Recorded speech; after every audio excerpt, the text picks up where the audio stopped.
మన ప్రభువును రక్షకుడైనటువంటి యేసుక్రీస్తు నామానికే అనంత మహిమ ఘనత ప్రభావం కలుగునుగాక. దేవుని యొక్క మహాకృపలో శాలెం స్వరం యూట్యూబ్ ఛానల్ ద్వారా దేవుని వాక్యాన్ని అందించడానికి ప్రభువు దేవుడు నాకు అనుగ్రహించబడినటువంటి గొప్ప తరుణాన్ని బట్టి దేవదేవునికి అనంత మహిమ ఘనత ప్రభావం కలుగునుగాక. ఈ రాత్రి వేళ దేవుని వాక్యాన్ని బైబిల్ గ్రంథంలో నూతన గ్రంథం మరి బైబిల్లో ప్రారంభ పుస్తకం మత్తయి సువార్త మనము కొత్త నిబంధన గ్రంథంలో చూస్తాం. అలాగే పాత నిబంధన గ్రంథంలో ప్రారంభ పుస్తకం ఆదికాండం చూస్తాం. అయితే ఈరోజు ఆదికాండములో 21వ అధ్యాయం 14వ వచనం నుంచి దాదాపు 18వ వచనం దాకా చదువుతాను. మా ఆదికాండం 21:14. కాబట్టి తెల్లవారైనప్పుడు అబ్రాహాము లేచి ఆహారమును నీళ్ళ తిత్తిని తీసుకుని ఆ పిల్లవానితో కూడా హాగరును అప్పగించి ఆమె భుజము మీద వాటిని పెట్టి ఆమెను పంపివేసెను. ఆమె వెళ్ళి బేర్షెబ అరణ్యములో ఇటు అటు తిరుగులాడుచూ ఉండెను. ఆ తిత్తుల నీళ్లు అయిపోయిన తర్వాత ఆమె ఒక పొద్దుకింక ఆ చిన్నవాడిని పడవేసి పొద క్రింద ఆ చిన్నవాడిని పడవేసి ఈ పిల్లవాని చావు నేను చూడలేనని అనుకొని వింటి దివ్వేత దూరమున వెళ్ళి అతనికి ఎదురుగా కూర్చుండెను. ఆమె ఎదురుగా కూర్చుండి ఎలుగెత్తి ఏడ్చెను. దేవుడు ఆ చిన్నవాని మొర వినెను.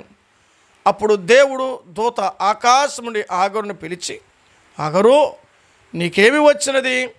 భయపడకము. ఆ చిన్నవాడు చోటు దేవుడు వాని స్వరము విని ఉన్నాడు. నువ్వు లేచి ఆ చిన్నవాని లేవనెత్తి నీ చేతిని పట్టుకొనుము, వాని గొప్ప జనముగా చేస్తుందని ఆమెతో అనెను. ప్రభు తన మాటలు మన వినికిడులో ఆశీర్వదించునుగాక. ఆమేన్. ప్రభునందు ప్రియమైనటువంటి వారలారా, ఈ వాక్యం కొరకై ఇచ్చిన ప్రార్థన చేద్దాం. మహాగడువైన తండ్రి, ప్రేమగల మా ప్రభువానికి స్తోత్రములు. ఈరోజు నాయన మరి 10వ తరగతి మొదటి పరీక్షను రాసేయడానికి మీరు చూపినటువంటి కృపను బట్టి నీకు స్తోత్రములు. ఇంటర్మీడియట్ పూర్తయినే వాళ్ళు ఇక రిజల్ట్స్ కొరకు ఎదురు చూస్తున్నారు. ఎంతోమంది మన ప్రభు నమ్మని వారు లోకములో ప్రభు పరీక్షలు రాస్తున్న బిడ్డలు ఉన్నారయ్యా. 10th క్లాస్ విషయంలో మీ కనికరం దయచేయండి. చక్కగా ముందున్నటువంటి పరీక్షలు బాగా రాసి ఓ మంచి ఉత్తీర్ణతను సంపాదించగా మీరు దయచేయమని ప్రార్థిస్తున్నాం. ఈ రాత్రి వేళ వాక్యం అందిస్తున్నాం. ఆయా స్థలాలకు వెళ్ళినప్పుడు తండ్రి గర్భఫలాల కొరకై, వివాహాల కొరకై, ఉద్యోగుల కొరకై, వ్యాపారాల కొరకై, ఇంటి నిర్మాణాల కొరకై, ఆరోగ్యం కొరకై, ఆర్థిక సహాయం కొరకై అడిగిన వారు ఎంతోమంది ఉన్నారు. వారందరికీ నీ కృపాభాగ్యం దయచేయండి. ఈ రాత్రి కూడా నీ సులువు చెంత నన్ను మరుగుపరిచి ఎవరికి ఏది అవసరమైనదో ఆ మాటల చేత బలపరచమని నడిపించి సహాయం చేస్తామని యేసుక్రీస్తు నామమును బట్టి వాక్య భాగం కొరకై మీ సన్నిధిలో అడిగి వేడుకొనుచున్న మా ప్రియ పరలోకపు తండ్రి, ఆమేన్. ప్రభునందు ప్రియమైనటువంటి వారలారా, ఈ రాత్రి వేళ దేవుని వాక్యాన్ని మనము చదివినప్పుడు ఈ రాత్రి దేవుడు ఒక మాట మీద లేవనెత్తి అనే పదం మీద మనం ఆలోచించాలి. లేవనెత్తే దేవుడు అనే సంగతులు ఈ రాత్రి వేళ మనం గమనిద్దాం. స్టోరీ ఇక్కడ జరిగిన విశేషాన్ని గమనిద్దాం. అబ్రాహాముకి మొదటి కుమారుడు ఎవరంటే ఇక్కడ రాబడిన మాట మనం చూస్తున్నాం. హాగరు యొక్క కుమారుడుగా జన్మించబడ్డాడు. ఇస్మాయేలుగా పిలువబడిన వాడు. అయితే తన ఒక వారసుడైతే ఎవరంటే ఇస్సాకును మనం చూస్తూ ఉన్నాం. ఇస్సాకు ఎవరు అంటే అబ్రాహాము యొక్క కుమారుడే. అంటే ఇప్పుడు వారసుడైనటువంటి కుమారుడు. ఈ ఇంట్లో ఉన్నప్పుడు అంటే ఇద్దరు ఉన్నారు, అంటే భార్యలు అబ్రాహాముకి ఇద్దరు ఉన్నారు. ఆ ఇద్దరు ఉన్నప్పుడు పిల్లలు ఇద్దరు ఉన్నారు. ఆ ఇల్లు గందరగోళంగా జరుగుతుంది. ఒకే ఇంట్లో ఎట్టున్నదంటే ఒక కడుపులో ఇద్దరు బిడ్డలు పెనుగులాడుతూ ఒకరికొకరు తన్నుకుంటూ ఒకరికొకరు ఎన్నో విధాలుగా లోపల జరిగేది మనం ఎరుగుదాం. అలాగే కుటుంబంలో జరుగుతున్న సమస్యలు ఇక్కడ చూడాలి. ఏ ఇంట్లో చూసినా చాలా సమస్యలు ఉంటాయి. పెద్దోడిని బాగా చూస్తారు, చిన్నోడిని బాగా చూడరు. చిన్నోడిని బాగా చూస్తారు, పెద్దోడిని బాగా చూడరు. ఇంట్లో సమస్యలు ఏర్పడుతుంటాయి. అంతే ఇంట్లోనే కాదు, సంఘాల్లో కూడా సమస్యలు ఉన్నాయి. సంఘాల్లో సమస్య లేని వారు ఎవరు? సంఘాల్లో కూడా సమస్యలు ఉన్నాయి. వాళ్ళకి అవకాశం ఇచ్చారు, మాకే అవకాశం లేదు. వాళ్ళు బాడుతున్నారు, మేము బాడడం లేదు. వాళ్ళు కొడుతున్నారు, మేము కొట్టడం లేదు. వాళ్ళు చెప్తున్నారు, మేము చెప్పడం లేదు. మాకు అవకాశాలు లేరు, మాకు తరుణాలు లేరు. మేము ఎన్నో ఏళ్ళుగా ఉన్నాం, ఎన్నో విధాలుగా చేస్తున్నాం, మమ్మల్ని గుర్తించరు, తర్వాత మమ్మల్ని గౌరవించరు, మాకు మర్యాద ఇవ్వరు అంటాం. నిజమే. ఎవరెవరి స్థానాలు తగినట్లుగా వారు చేస్తే ఆ సమస్యలు రావు. ఎవరెవరు తగినట్టుగా వారు ఉంటే ఆ పరిస్థితులు గుండా వారు లోను కారు. సమస్య ఒకటి ఏర్పడుతూ మాట్లాడుతుంటే అది కలిగితే కానీ, అది జరిగితే కానీ, అది వస్తే కానీ జరగదు. ఇంతవరకు ఉన్నటువంటి అబ్రహాము కుటుంబములో ఇప్పుడు ఎందుకు సమస్య స్టార్ట్ అయింది? అక్కడ వైరం స్టార్ట్ అయింది, అక్కడ గలాటాలు స్టార్ట్ అయినాయి, అక్కడ రచ్చలు స్టార్ట్ అయినాయి, అక్కడ ఇంట్లో మనశ్శాంతి లేదు, సంతోషం లేదు, సమాధానం లేదు. పేరుకేం పుట్టారు కానీ నవ్వించేటప్పుడు ఇస్సాకు జన్మించాడు కానీ ఆ ఇంట్లో గందరగోళం స్టార్ట్ అయింది. యజమాని ఎంతవరకు ఓర్చుకోగలడు, ఎంతవరకు తట్టుకోగలడు, ఎంతవరకు భరించగలడు, ఎంతవరకు సహించగలడు, ఎంతవరకు ఉండగలడంటే కొంతవరకు ఉండగలుగుతావు. ఇక సహించగలిగినంత కంటే సహించగలడు కానీ ఇంకా ఎక్కువ అయితే కష్టం. ఇప్పుడు జరిగిన పరిస్థితి అదే. ఈ అధ్యాయంలో మనం చదివితే అబ్రాము జీవితంలో జరిగినటువంటి పరిస్థితి అంటే ఎంత సహించాలో. అబ్రాముకు మిక్కిలి దుఃఖము కలుగు చేసను. అతని కుమారుని బట్టి, ఆ మాటలను బట్టి ఏమైంది? అది పరిస్థితి. ఇప్పుడు అబ్రాముకి ఏడుపు వస్తుంది, అబ్రాముకి బాధ వస్తుంది. ఇటు ఎవరికి చెప్పుకోలేడు. కొన్ని సందర్భాల్లో కొన్ని పరిస్థితులు అలాగే ఉన్నాయి, ఎవరికి చెప్పుకోలేడు. ఇట ఇంట్లో చూస్తే అట్ట మాట్లాడతారు, ఇట ఈ పక్క మాట్లాడిన సమస్య. అదే ముందు గొయ్యి వెనక నెయ్యి అన్నట్టుగా అట్ట సమస్య, ఇటు సమస్య, ఏమీ చేయలేము. ఆ పరిస్థితిలో తాను దుఃఖముతో మిక్కిలి ఏడుస్తున్నాడు.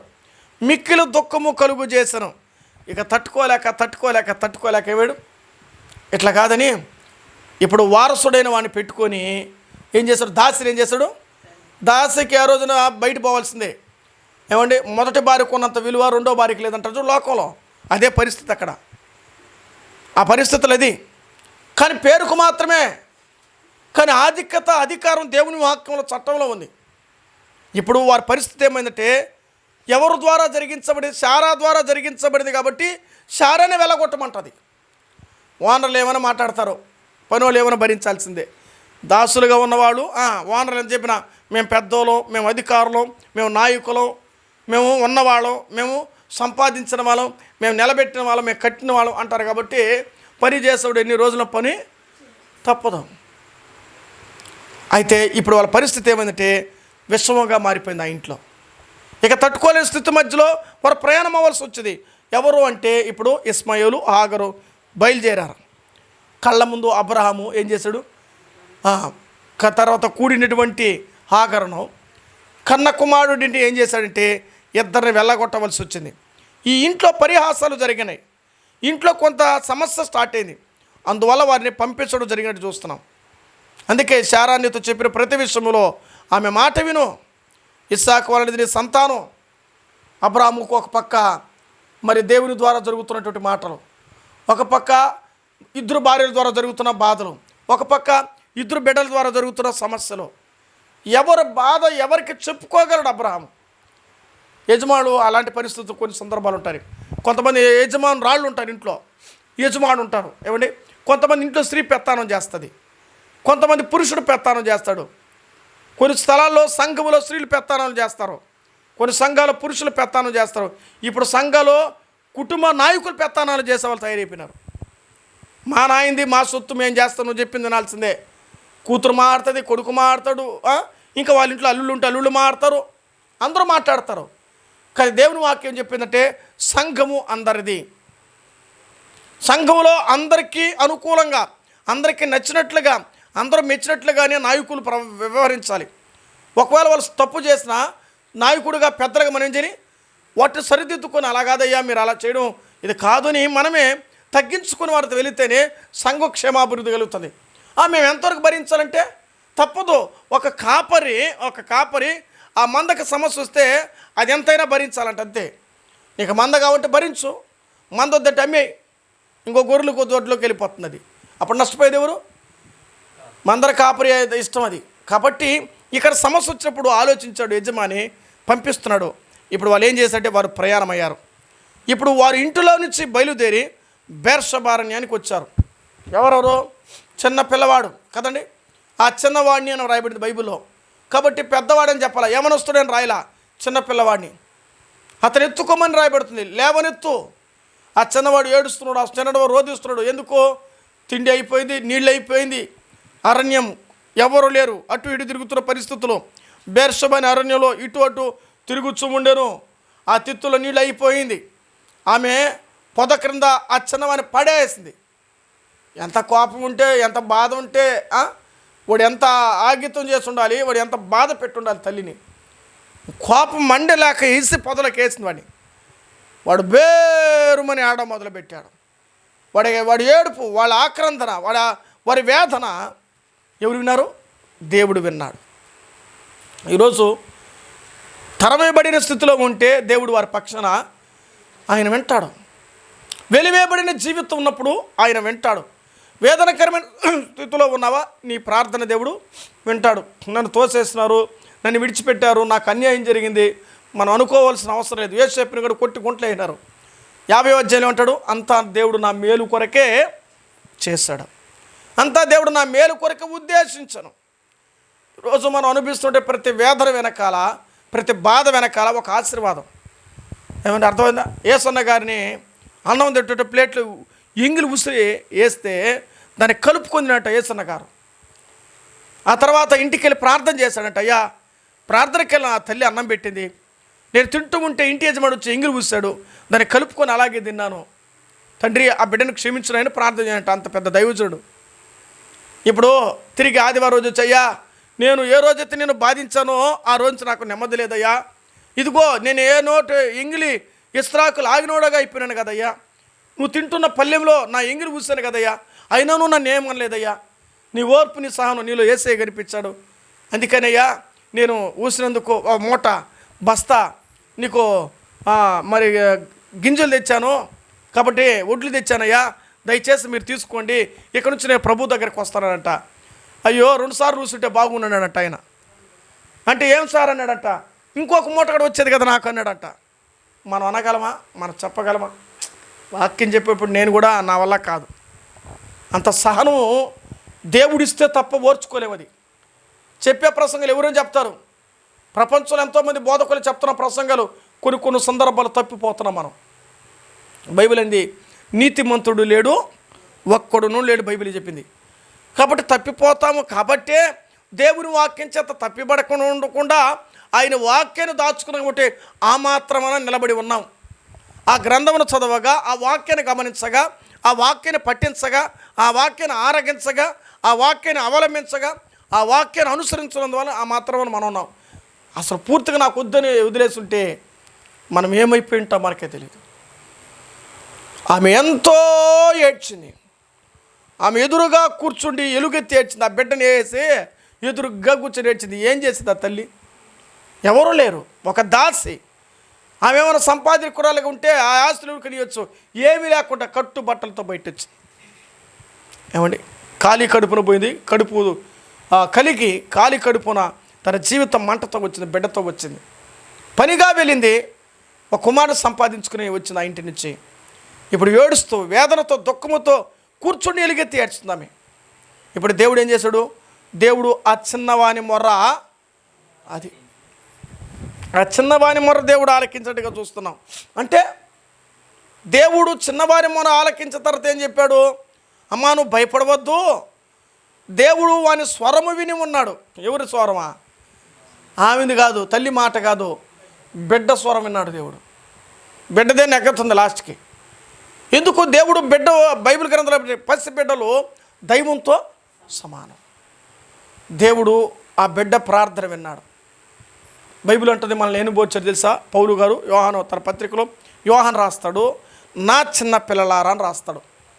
యోహాను పత్రిక అంతా చదవండి. 1 యోహాను, 2వ యోహాను 3, నా చిన్న పిల్లలారా, నా చిన్న పిల్లలారా, నా చిన్న పిల్లలారా సంబోధిస్తాడు. అంటే మనం ఎవరు అంట? పసి పిల్లలతో సమానం. దేవుని పిల్లలే కావచ్చు, పెద్దవారిగా మనకు ఉండొచ్చు, కానీ మన దేవుల్లో పసి పిల్లలు అన్నా. మొత్తం మీద దేవుడు ఆ చిన్నవాని మొర్ర దేవుడు ఉన్నాడు. నువ్వు లేచి ఆ చిన్నవాని లేవనెత్తి నీ చేత పట్టుకో. ఎత్తుకొని కదా వచ్చావు, మోసుకొని కదా వచ్చావు, పట్టుకో, లేవనెత్తు. నువ్వు ఏ పొదలు వేసేసావో ఆ పొదలు మళ్ళా చేతికి ఎత్తుకోరా. నువ్వు ఆ మాటకు లోబడి ఆమె చేస్తుంది. మొత్తం మీద అదే అరణ్యాల్లో బ్రతికి ఆమె చివరికి ఆమెకు వివాహం చేస్తారు. అర్థం మీద పొదలో పడి పెళ్లి కూడా అయింది. మళ్ళా పొదలో పడిన ఆయనకి పెళ్ళి కూడా చేసింది ఆమె. ఇక్కడ ఆలోచించవలసింది, ఆమె దేవుడు ఆ స్థితిలో పడిపోయిన స్థితిలో ఉన్నవారిని లేపాడనమాట. పడిపోయిన స్థితిలో ఉన్నవారిని ఆయన లేపగలిగినటువంటి సమర్థుడు. మీకు కావాలంటే లేఖన భాగాల్లో నేను ఒక వాక్యాన్ని చదువుతాను, చూద్దాం రండి. సమూయేలు మొదటి గ్రంథం, నేను వాక్యాన్ని చదువుతాను. సమూయేలు మొదటి గ్రంథం 2వ అధ్యాయము 8వ వచనం చదువుతున్నాను. 2:8. దరిద్రులు అధికారులతో కూర్చుని పెట్టుకును, మహిమగల సింహాసనం స్వతంత్రింపజేటుకును, వారిని మట్టిలో నుండి ఎత్తువాడు ఆయనే, లేమిగల వాని పెంట కుప్పల మీద నుండి లేవనెత్తువాడు కూడా ఆయనే అని చదువుతున్నాం. లేమి కలిగిన స్థితిలో ఉంచి పైకి లేవనెత్తగలిగిన వాడు. నాకేమీ లేదు, నేను ఆ స్థితిలో ఉన్నాను, నేను అడిగంటిపోయిన స్థితిలో ఉన్నాను, నా పరిస్థితులు ఇబ్బందిగా ఉంది, నాకు సరిగ్గా జరగడం లేదు, నాకు సరిగ్గా రావడం లేదు, నేను అదే స్థితిలో ఉన్నాను, ఏడేసిన గొంగలు అదే పరిస్థితి, నా పరిస్థితి, నా జీవితం ఎలాగైపోతుంది అని నువ్వు అనుకుంటున్నావా? దేవుని వాక్యం అంటుంది, నిన్ను ఈ రాత్రి వేళ లేవనెత్తాను. ఆ రోజు ఆఖరి లేవనెత్తిన దేవుడు ఈరోజు నీ జీవితాన్ని ఆయన లేవనెత్తడానికి సమర్థుడు. ఆ మాట మనం చూస్తున్నాం. ప్రసంగి గ్రంథం 4వ అధ్యాయంలో మరొక మాటను, దీనికి అనుబంధ వాక్యాన్ని చదువుతాను, చూడండి. దేవాది దేవుడు రాయించ తన గ్రంథం 4వ అధ్యాయం 10వ వచనం. వారు పడిపోయినను ఒకడు తన తోటి వారిని లేవనెత్తును, అయితే ఒంటరిగా పడిపోయిన ఎడల వానికేమి శ్రమ కలుగును, వాని లేవనెత్తువాడు ఒకడు లేకపోవును. వాడు పడిపోయిన ఒకడు తన తోటి వారు లేవనెత్తును. మీరు గమనించాలి, ఒకవేళ ఆగరి అలిగి ఆ చిన్నపిల్లడు వచ్చేస్తుంటే పడిపోయింటే ఎవరు ఎత్తాలి? ఎత్తితే దేవుడని ఎత్తాలి, ఆ తల్లి అయినా ఎత్తాలి. ఇప్పుడు దేవుడు ఏం చేశాడట? ఇద్దరిని జత చేశాడు, తల్లి బిడ్డను జత చేసి బయలుదేరేటట్టు చేశాడు. అర్థమైందా? ఒకవేళ ఇలా అనుకున్నాం, అబ్రహామే పనివారితో ఈ పిల్లని ఎత్తుకుని వేసే ముందని ఉంటే, ఒకవేళ అయిన ఉంటే పరిస్థితి ఏమైపోయేది? నాకు భార్య అవసరం, బిడ్డ అవసరం, తరివేసి ఉంటే ఏమవ్వాలి? దేవుడు అలా చేయలేదు. దేవుని సంకల్పం వేరు, మానవుని యొక్క ఆలోచన విధానం వేరు. మొత్తం మీద దేవుడు అలా చేస్తాడు. ఇప్పుడు మొత్తం మీద అలా చేస్తే దేవుడు అతను లేవనెత్తాడు. పడిపోయిన స్థలంలోంచి దేవుడు ఏం చేస్తాడు? లేవనెత్తిన వాడిగా చూస్తూ ఉన్నాం. ఈ వాక్యం అదే, ఒకరిని కూడబెట్టి పడిపోయిన వాడిని ఏం చేస్తాడు? లేవనెత్తాడు. మనం బాగున్నామంటే మరొకరిని, మీరు గమనించండి, ఇంట్లో జ్వరం వస్తే అందరికి ఒకే విధంగా దేవుడు, మీరు గమనించారా? ఒకటి జ్వరం వచ్చింది అనుకో, ఇంకోటి బాగా ఉంటాడు, ఆ జ్వరం వచ్చి బాగా అయిపోతాడు, మళ్ళీ వీడికి వస్తుంది జ్వరం. అట్లా ఇల్లంతా ఏం చేస్తుంది? రౌండ్ వేసి ఒక తోసి పోతూ ఉంటుంది. గాలి వనస్తా ఊరంతా మునగ చెట్టు పడిపోయినట్టుగా మా ఇంట్లో మునగ చెట్టు మా ఇంట్లో కూడా పడిందన్నమాట. అది మునగ చెట్టు ఇంట్లో గాలి వేసి పడిపోతుంది. ఎందుకో తెలుసా? దానికి ఏమి లేదు, బలం ఉండదు. దానికి చూడడానికి బాగానే ఉంటుంది, అందంగా ఉంటుంది, కానీ గాలి వచ్చిందంటే పలక్క నీరుగేది, మొదటి చెట్టు ఏది ఉందంటే అదే. ఇప్పుడు వాళ్ళు అలాగ పడిపోయిన స్థితిలో ఉన్నారు. దేవుడు వారిని లేవనెత్తినట్టుగా చూస్తూ ఉన్నాం. అందుకే దేవుని వాక్యం రాయబడుతుంది, వారి జీవితాలు వారు ఆ పరిస్థితులకు రావడానికి వాళ్ళు చేసిన పని తెలిసిన వాళ్ళు దేవునికి ప్రార్థన చేశారు. ఎలుగెత్తి ఏడ్చారు.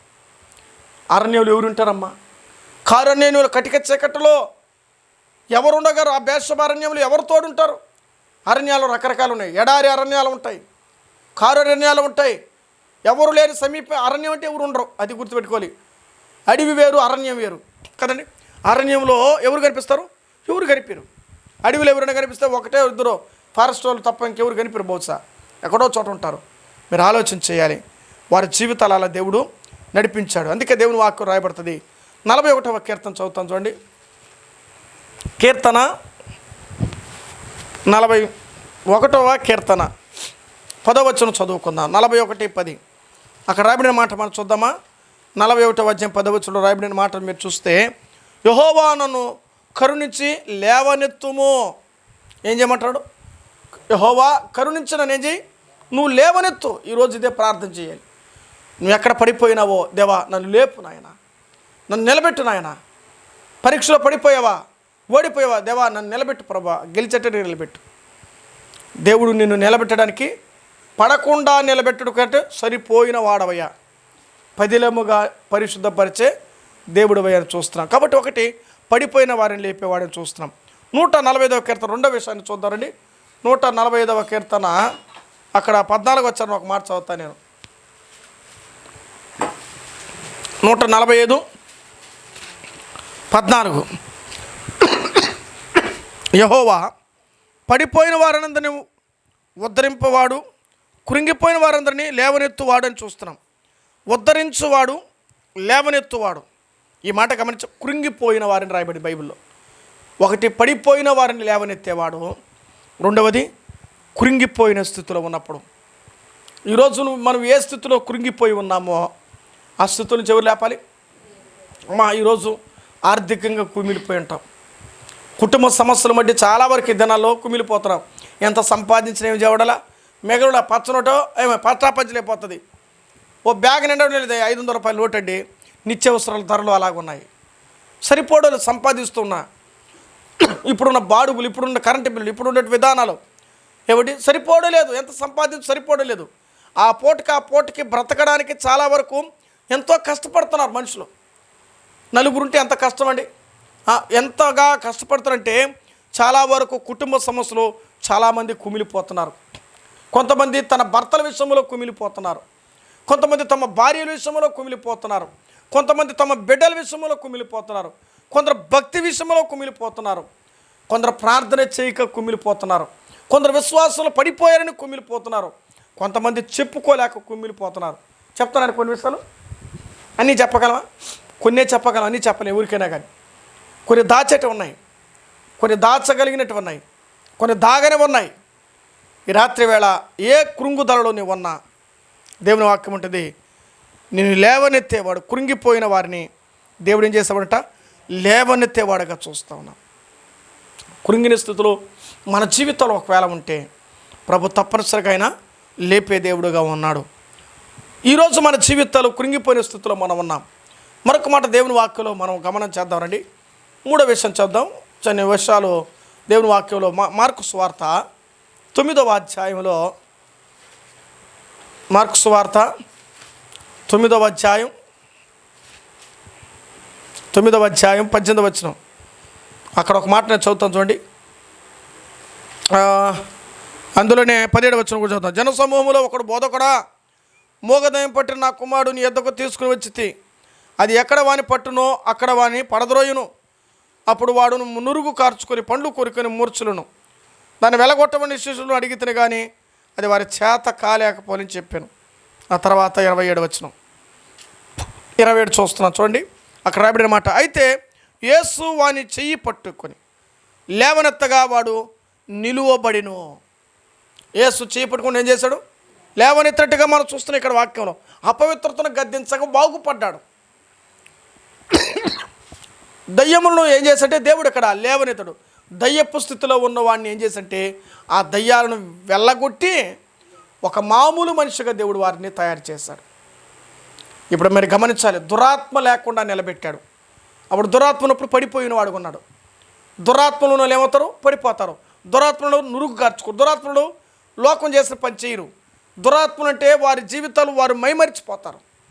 ఆత్మ వారిలో కార్యం చేస్తుంది, క్రియ చేస్తుంది, వారిని లొంగదీస్తుంది, వారిని కృంగదీస్తుంది, వారిని పాడు చేస్తుంది, వారిని గాయపరుస్తుంది, వారిని అసలు అవి ఒంటరిగా ఉంటాయి.